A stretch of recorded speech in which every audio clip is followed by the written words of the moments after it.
시간 함께 하신 하나님 말씀 이사야서 62장 10절에서 12절까지 말씀입니다. 이사야 62장 10절에서 12절.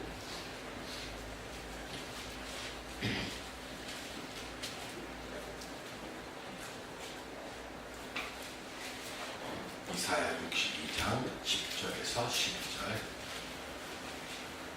오늘은 성경을 좀 찾아서 펴보세요. 성문으로 나아가라 백성이 올 길을 닦으라. 큰 길을 수축하라. 도를 제하라. 만민을 위하여 기치를 들라. 여호와께서 땅끝까지 선포하시되 너희는 딸 시온에게 이르라. 보라 그의 구원이 이르렀느니라. 보라 상급이 그에게 있고 모음이 그 앞에 있느니라 하셨느니라.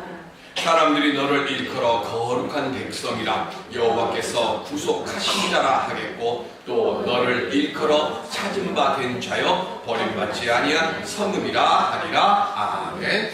예수님 때문에 형통케 되어지는 우리들이 될 수 있기를 주님의 이름으로 기원드립니다. 반주자는 중국으로 출장을 갔고 또 다른 반주자는 지금 김장하러 갔고 오늘 변집사님 오셔서 기타로 지금 반주로 예배를 드리는 상황이 됐습니다. 또 아마 여러 가정들이 지금 안 보이는데 김장하러 간 것 같네요. 네. 우리는 매일같이 쏟아지는 수많은 뉴스들 속에서 살아갑니다. 제가 정말로 최고로 어리석은 질문을 하나 던지겠습니다. 우리 정부의 지금 경제 정책이 잘된 것입니까? 아니면 잘못된 겁니까? 제가 왜 최고로 어리석은 질문이라고 이야기를 했는가 하면 우리나라처럼 첨예하게 진보와 보수로 나뉘어지는 나라가 참 찾아보기 어렵죠. 정부 정책에 대한 논의만큼 그래서 답이 없는 이 이야기가 없습니다. 그죠? 지지하는 입장에서만 바라보기 때문에 그죠? 그 모습 속에서 이야기를 하니까 답이 나지를 않습니다. 올해 출간된 제가 지난주부터 계속해서 한 달 동안 책을 한 권씩 제가 소개를 할 겁니다. 지난주에는 마태법칙이라고 하는 그것에 썼던 아웃라이어라고 하는 책을 소개를 했고요. 오늘은 만들어진 진실이라고 하는 책입니다. 전략적 커뮤니케이션 컨설턴트인 헥터 맥도날드. 맥도날드 그저 햄버거 그 맥도날드가 아니고 헥터 맥도날드라고 하는 사람이 쓴 만들어진 진실이라는 책입니다. 저자는 우리가 믿는 진실은 99개, 99개의 얼굴을 가지고 있다라고 이야기를 합니다. 내가 지금 알고 있고 이게 진실이라고 믿고 있는 것이 사실은 전달하는 사람이 어떻게 편집하고 어떻게 보이게 만드느냐에 따라서 그것이 달라진다는 겁니다.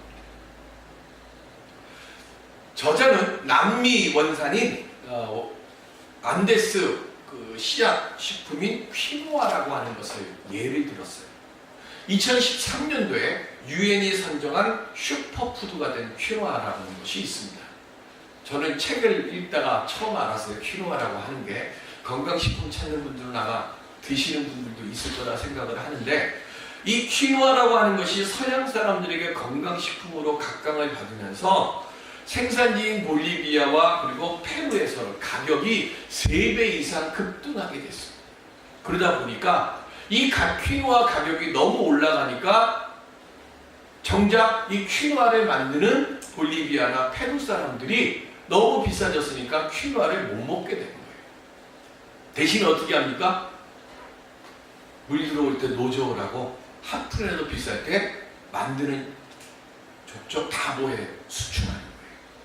그러니까 이걸 가지고 서구 언론에서 이런 뉴스를 만듭니다. 퀴노아, 당신에게는 좋고 볼리비아에게는 나쁘다. 왜? 볼리비아 사람들이 그동안 몇백 년 동안 먹어왔던 그거를 못 먹게 됐으니까 볼리비아 사람들은 나쁘다라고 하는 거예요. 그런데 우리 다른 걸 한번 보세요. 수입이 3배가 늘었어요. 옛날에 돈이 없으니까 다른 거 먹고 싶어도 퀴노아밖에 못 먹었어요. 이 사람들은.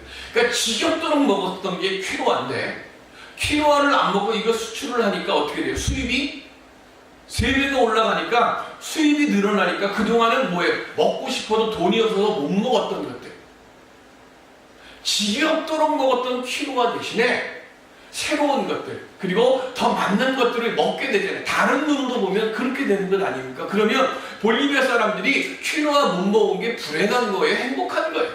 어느 쪽에 눈으로 보느냐에 따라서 이 소식들이 달라지는 겁니다. 뉴스 홍수의 시대로 우리 지금 살아가고 있습니다. 내가 지금 어떤 진실을 택하느냐가 중요한 거예요. 어떤 진실을 선택하느냐에 따라서 그 결과가 달라지는 거예요.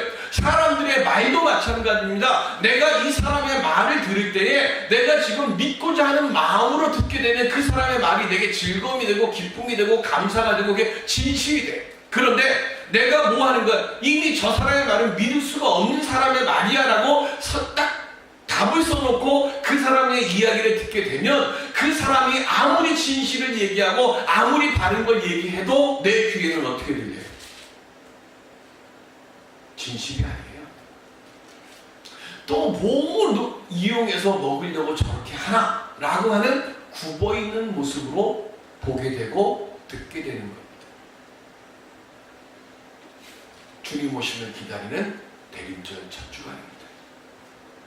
빛으로 세상에 오신 예수 그리스도만 바라보면서 주님 기뻐하실 교회가 되고 성도가 될 수 있는 그런 믿음을 갖는 오늘 우리들이 될 수 있기를 바랍니다. 다른 것 다 내려놓고요.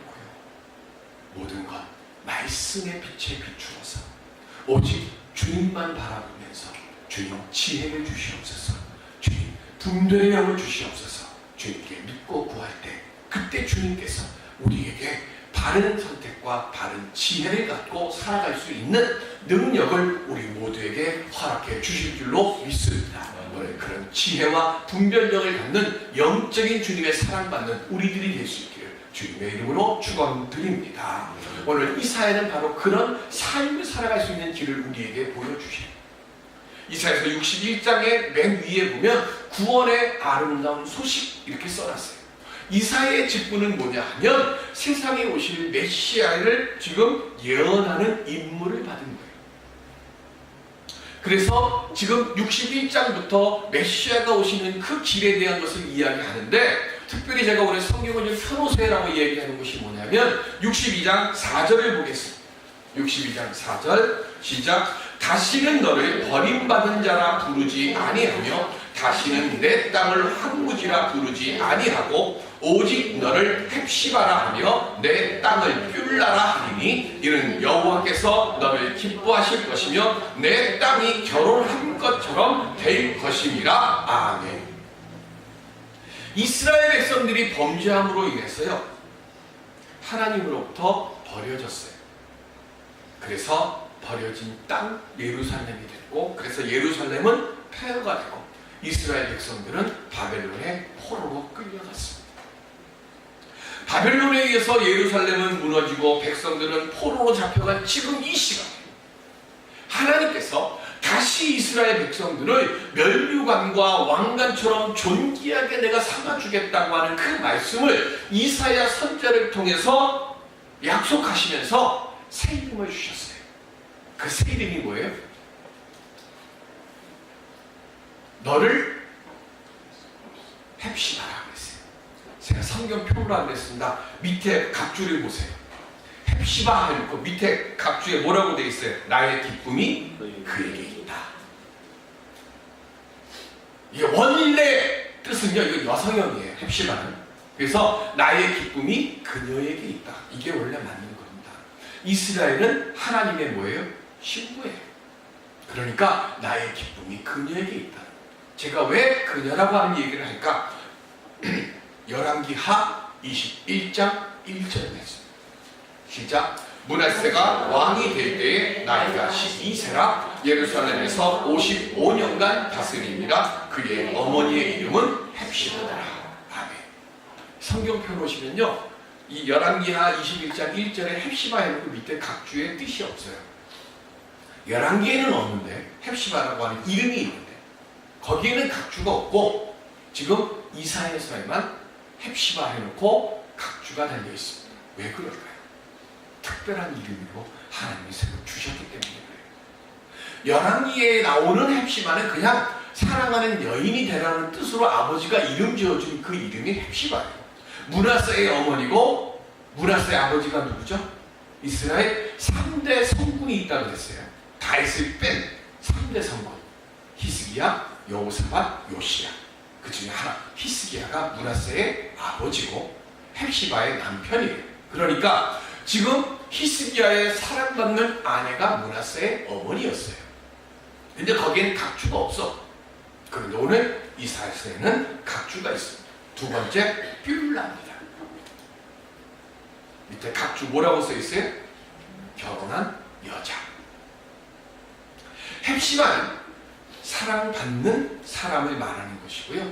뷸라는 결혼한 여자라고 하는 이 말의 뜻이 뭐냐면 남편으로부터 버림받지 않고 든든한 보호자가 되어서 지켜주는 여자라는 뜻이에요. 그러면 이것이 왜 하나님께서 이스라엘 백성들에게 새롭게 축복을 약속하시면서 주시는 특별한 의미의 이름이 될까요? 유다 백성은 하나님께서 지극히 사랑해 주셔서 그 사랑받는 유다 백성들이 이제 포로에부터 돌아와서 다시 예루살렘 땅을 건축할 것인데 그때 그 땅을 하나님께서 축복해 주시겠다고 하는 약속으로 주시는 것이 헵시바와 뷸라예요. 자, 제가 성경을 펴보라 그랬습니다. 자, 4절 다시 올라가서 다시는 너를 뭐라 그랬어요? 버림받은 자 그랬어요. 오늘 속지에 보면 오늘 설교 요약할 때 거기 제가 히브리어로 써놓은 게 있습니다. 뭐라고 써놨어요? 3번에 아주바 뭐 아주버니 뭐 이런 게 아니라 히브리어로 아주바. 이 말의 뜻이 뭐냐면 버림받은 자예요. 버림받은 자. 그리고 난 뒤에 뭐라 그랬어요? 부르지 아니하면 다시는 내 땅을 황무지라 부르지 아니하고 그랬어요. 여기서 말하는 황무지가 쉐마라는 거예요. 하나님의 명령을 거역한 유다 백성들을 아주바가 되어가지고 바벨론 포로가 되어서 노예와 종살이를 하게 되고 예루살렘은 어떻게 돼요? 아주바 된 그 백성들 때문에 쉐마가 된 거예요. 그래서 뭐가 됐어요? 황무지가 된 거예요. 아무도 돌보지 않는 폐허가 된 거예요. 그런데 이제부터는 하나님께서 아주바에서 뭐가 되게 하시고요? 헵시바가 되게 하여 주시고 쉐마마에서 뭐가 되게 하신다고요? 뷸라가 되게 하여 주셔서 버려진 백성과 버려진 땅이 아닌 사랑받고 은혜가 넘치는 젖과 꿀이 흐르는 땅이 되고 백성이 되게 해주시겠다고 약속하신 말씀이 이사야서 62장 4절의 말씀이에요. 언제 그렇게 하신다고요? 메시아가 오실 때. 그러면 메시아가 오셨습니까? 안 오셨습니까? 메시아 오셨어요? 안 오셨어요? 오셨잖아요. 누구예요? 우리 주님이잖아요. 예수님. 예수 그리스도께서 이 땅에 오셨어요. 그러면 우리는 모두 예수를 그리스도로 믿고 고백을 하고 예수 그리스도의 제자로 하나님의 자녀된 몸으로 살아가기를 고백하고 지금 이 자리에 나왔어요. 그러니까 비록 내 육신의 삶이 어렵고 병들고 초라해도 우리는 다 뭐예요? 하나님의. 우린 다 아주바입니까? 헵시바입니까? 우린 다 지금 헵시바로 하나님의 부르심을 받아서 이 자리에 왔어요.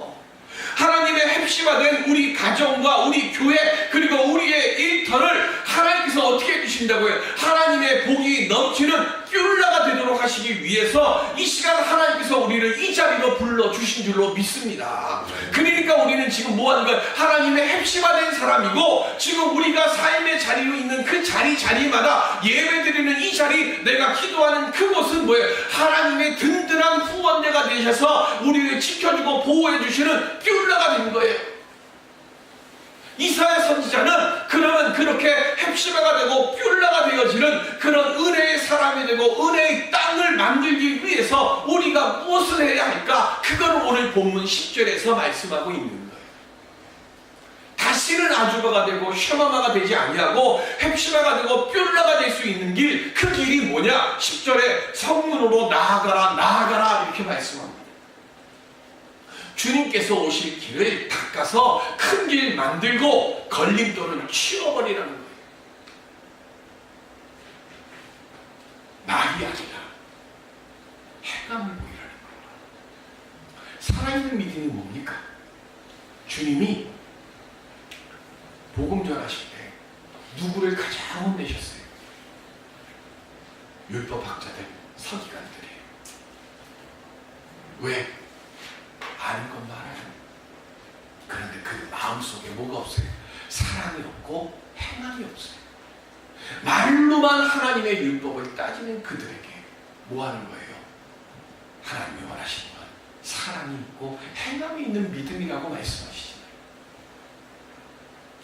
살아있는 믿음이란 뭐예요? 내가 믿는 대로 사는 거예요. 믿음대로 살아감으로 믿음의 길을 만들고 믿음의 성벽을 재건하라고 말씀하는 거예요. 담벼락 쌓는 거 매우 어렵습니다. 그런데 이 믿음의 벽이 없으면 세상이 너무 쉽게 우리를 점령하잖아요. 느헤미야가 돈도 없고 사람도 없고 지켜줄 군대도 없는데도 불구하고 그렇게 많은 사람들이 반대하는 그 예루살렘 성벽을 재건한 이유가 뭡니까? 예루살렘 성벽이 든든히 서야 도적들로부터도 지키지만 무엇보다도 하나님의 은혜의 땅을 지킬 수 있기 때문에 그래서 어떻게 해요? 돈이 없으니까 자기가 다 되잖아요. 한 손에는 창과 방패를 들고 한 손에는 돌 들고 그렇게 운반해서 일을 하게 되고요.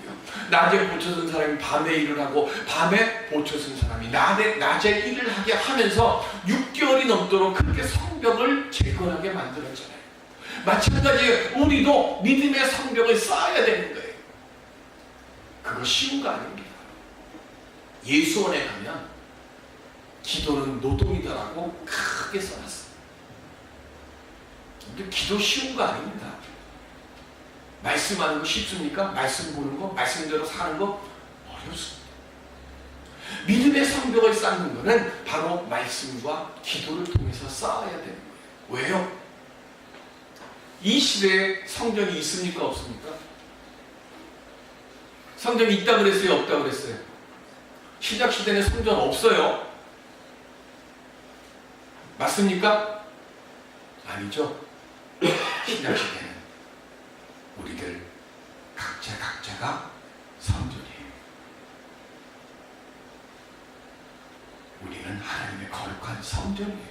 그런데 우리가 기도와 말씀으로 성벽을 쌓지 않으면 마귀가 우리 속에 들어와서 자기의 집을 져요. 그러니까 어떻게 마귀가 내 안에 들어와서 자기 집을 짓지 못하도록 오늘 우리는 기도와 말씀의 성벽을 쌓아가지고 마귀가 들어오지 못하도록 마귀가 틈타지 못하도록 믿음의 성벽을 굳건히 쌓고 하나님을 우리 주님을 맞이할 수 있는 믿음의 길, 믿음의 방을 준비해야 되는 거예요. 그리고 난 뒤에 마지막으로 이사야 선지자가 뭐라고 얘기를 합니까? 만민을 위하여 기치를 들라 그랬어요. 깃발을 들으라고 얘기하는 거예요. 마지막으로 예수 그리스도의 이름의 길을 들어야 되는 거예요. 믿음의 성벽 위에서 나는 하나님께서 돌보시고 지켜주시는 하나님의 사람이라고 하는 승리의 깃발을 세우라는 겁니다. 예수 그리스도는 40일 금식 뒤에 사단이 시험할 때 뭐로 이기셨어요? 말씀으로 이기셨잖아요.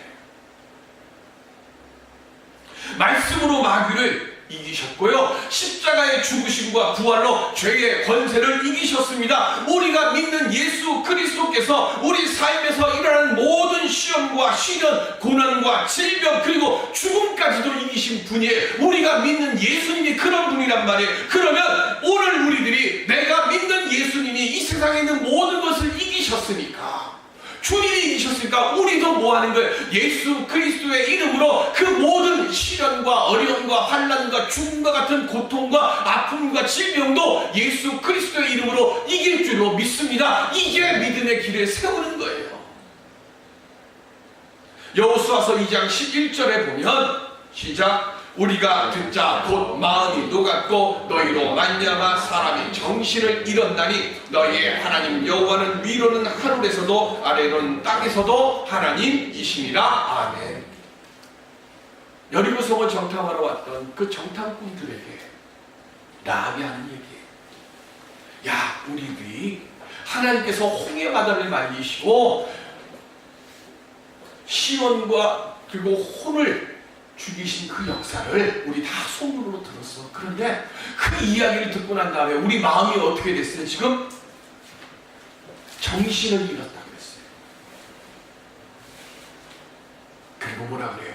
하나님은 위로나 땅이잖아 하나님이시다라고 고백합니다. 여호수아와 함께 했던 사람들은 하나님의 도움을 받는 사람이라고 인정을 받았어요. 그래서 어떤 전쟁에서도 하나님이 함께해 주셔서 승리를 거뒀단 말이에요. 오늘 우리들도 여호수아처럼 예수의 이름의 깃발을 들고 오늘 높이 들고 내가 싸워야 될 이 믿음의 전쟁터로 나아가야 될 줄로 믿습니다. 지금 우리가 세상과 마귀에게 빼앗긴 깃발이 무엇이 있습니까? 지금 나를 가장 힘들게 하고 나를 무기력하게 만들고 낙심하게 만들고 불안하게 하는 것이 무엇이 있어요? 예수 그리스도는 이 모든 것들로부터 이기셨어요. 그러니까 우리는 그 예수 그리스도의 이름을 깃발처럼 높이 들고 나아가야 될 줄로 믿습니다. 그때에 빼앗긴 꿈도 되찾고 잃어버린 소망도 다시 회복하게 될 줄로 믿습니다. 악한 마귀에게 빼앗긴 깃발을 지금 다시 예수 그리스도의 이름으로 찾아올 수 있는 오늘 우리들이 되시기를 바랍니다. 그때에 빼앗긴 건강도 다시 찾고 빼앗긴 인생도 다시 회복되어지고 빼앗긴 믿음도 다시 회복되어질 줄로 믿습니다. 공초 오상순이라고 하는 기행 시인이 있어요.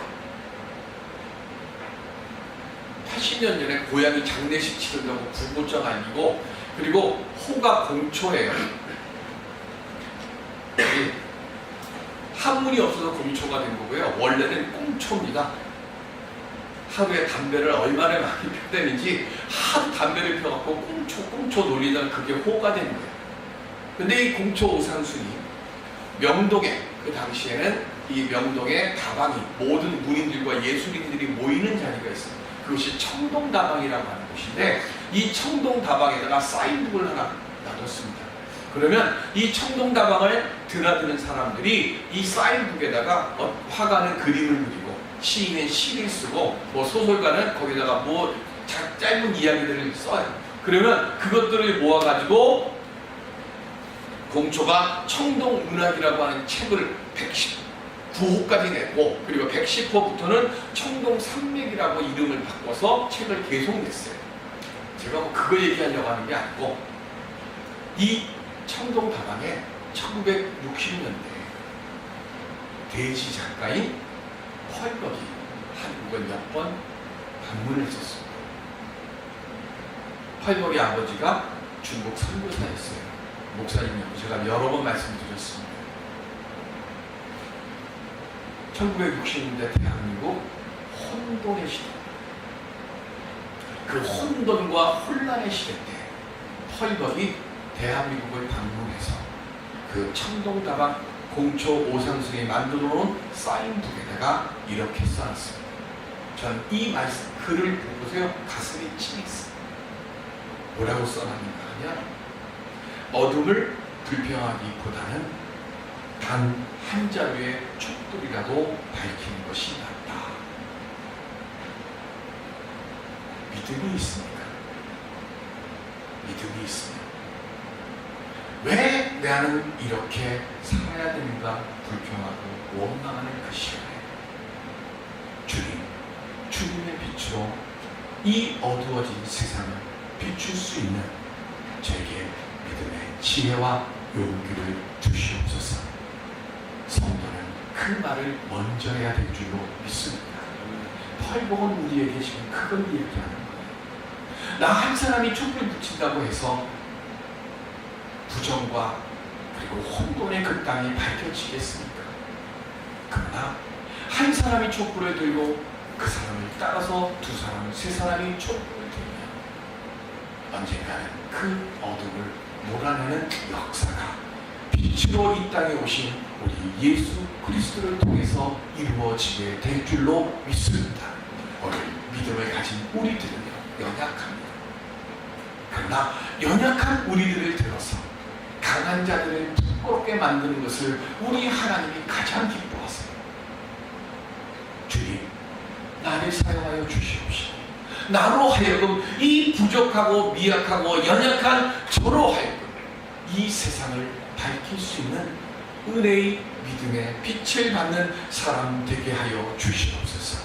오늘 우리는 예수 그리스도의 깃발을 들고 묵묵히 내 믿음의 길을 걸어갈 때 하나님께서 우리를 통해서 이 세상을 밝힐 수 있는 은혜의 빛과 은혜의 능력과 은혜의 지혜를 허락해 주실 줄로 믿습니다. 이 시간 환경 때문에 아주바와 쉐마바가 된 것이 무엇이 있는지를 돌이켜보는 오늘 우리의 믿음의 눈들이 되기를 바랍니다.